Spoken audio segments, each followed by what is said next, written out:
on September 12, 2024 and September 27, 2024, I was invited to serve as a resource person during the recent legislative inquiry conducted by the Joint Committee on Drugs. Ma'am, can you put the mic a little bit closer to your mouth, please?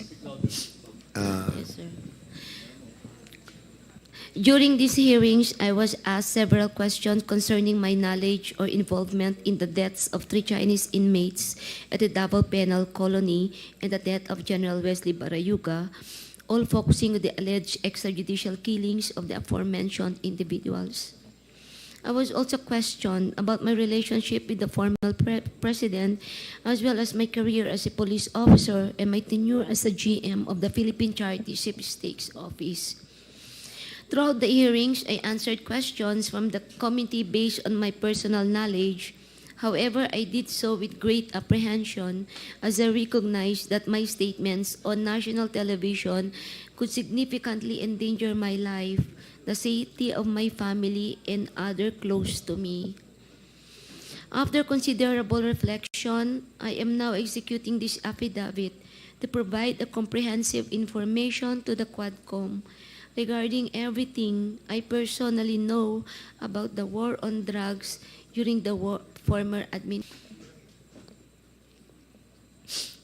On May of 2016, I received a call from the then President Rodrigo Duterte at approximately 5 in the morning, instructing me to meet him at his residence in Dona Luisa, Davao City.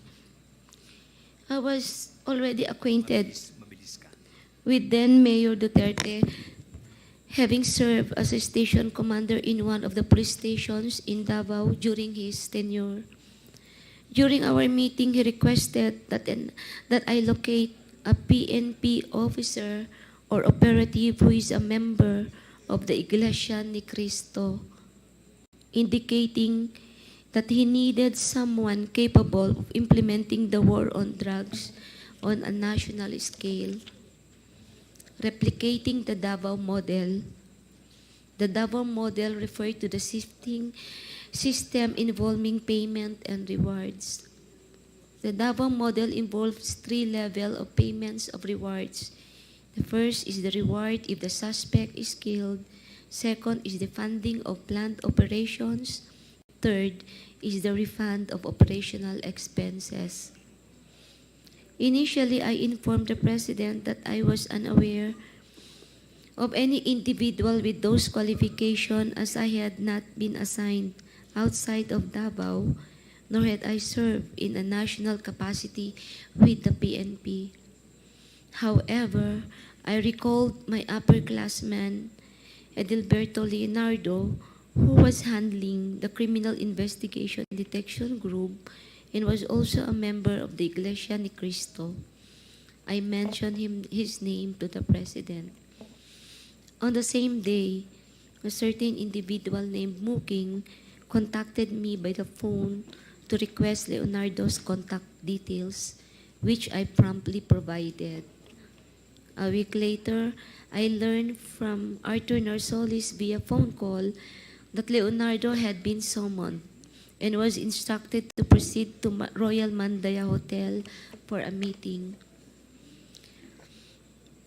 Leonardo informed me that he stayed at the hotel for 3 days, during which the President directed him to organize a task force similar to PAOK-TF. When Leonardo relayed this information and urged me to join the task force, I declined, citing my lack of experience in handling such operations. Leonardo subsequently informed me that he had prepared a proposal routed through Bongo outlining the task force operations, which would encompass Luzon, Visayas, and Mindanao. He also inquired if he and his classmates could have a courtesy call with the President through Bongo for a photo opportunity. Considering this, I thought it would be prudent also to invite my classmates, Bakay, Villela, Grijaldo, Tuzon, and Dueñas, to join the courtesy call.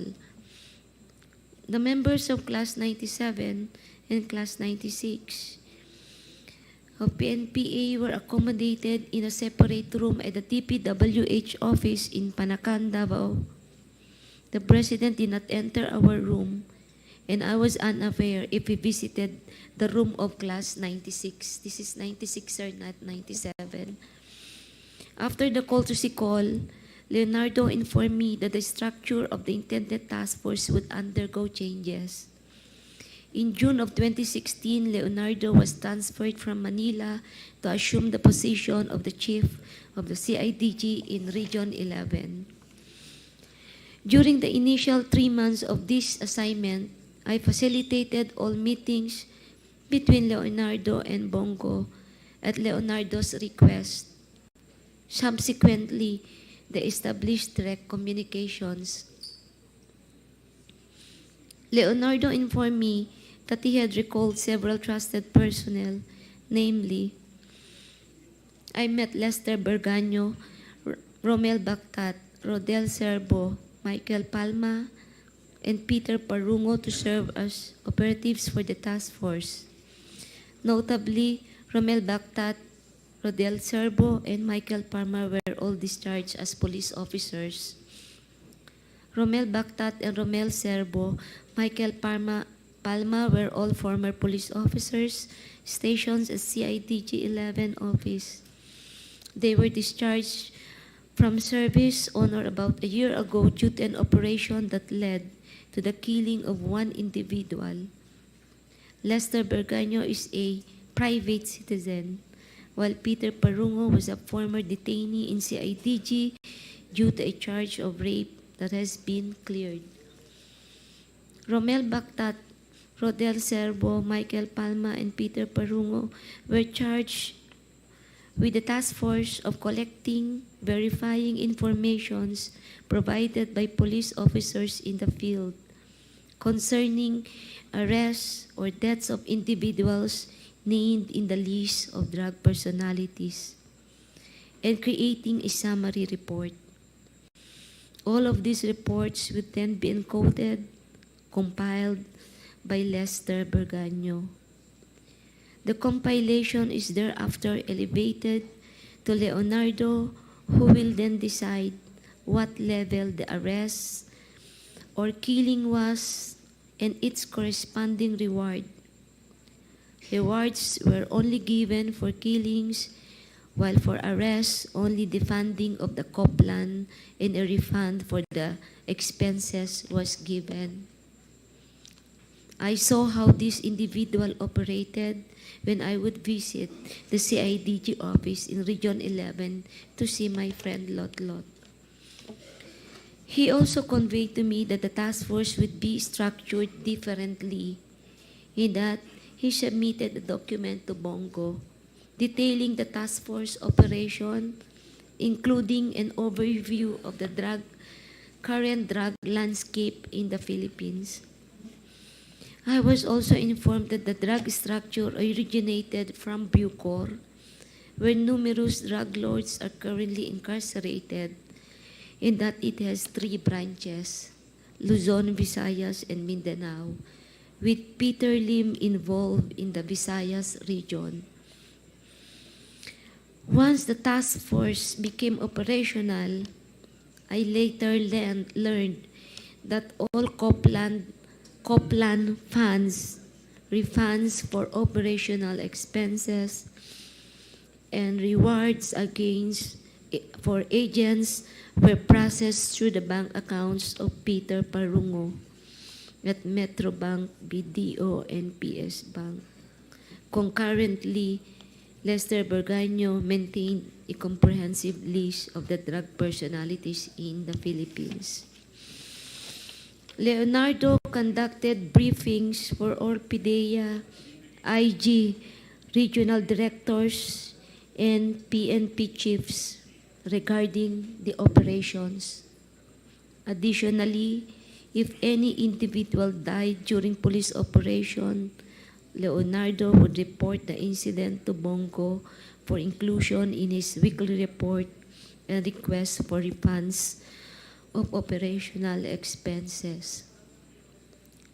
Leonardo had the final authority to determine who would be included on the list of drug personalities and to classify their threat levels, as well as the discretion to remove individuals from the list. Furthermore, in 2016, while I was at the CIDG office, following up on personnel appointments, I overheard Superintendent Padilla of Bucor discussing drug activities at the Davao Penal Colony with Leonardo. Padilla specifically mentioned certain Bucor officers involved in the drug trade, notably mentioning an officer named Ginto, who was subsequently killed along with other Bucor members. These are the critical facts I personally know regarding the drug war of the previous administration. I am prepared to provide additional details and information in the supplemental affidavit or during an executive session at the discretion of the committee.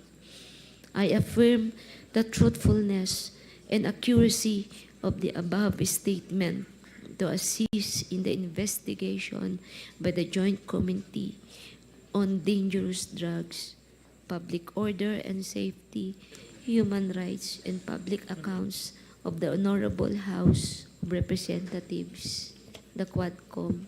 Mr. Chair. Tapos na po kayo, ma'am? Yes, Garma. Mr. Chair.